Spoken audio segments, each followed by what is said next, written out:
Завещаю своим землякам. Одна из самых долгожданных выставок открылась сегодня в Краеведческом музее. Это дорогостоящее собрание предметов западноевропейского и русского искусства XVI-XIX веков, которое принадлежало первому хакасскому скульптору Ирине Карачаковой-Картиной.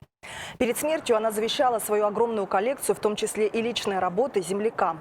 Ранее коллекцию выставляли только частями, теперь же с ней можно ознакомиться в полном объеме. Экспозиция разделена на несколько комплексов, но жемчужинами являются два средневековых французских гобелена. Их в мире всего 12, и два из них находятся в Абакане.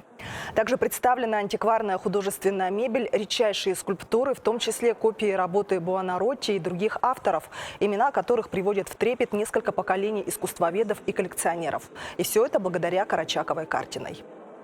Жила, можно сказать, впроголодь, но все, что она могла выкупить, купить, сохранить и передать в дар, ну, я не знаю, как это назвать.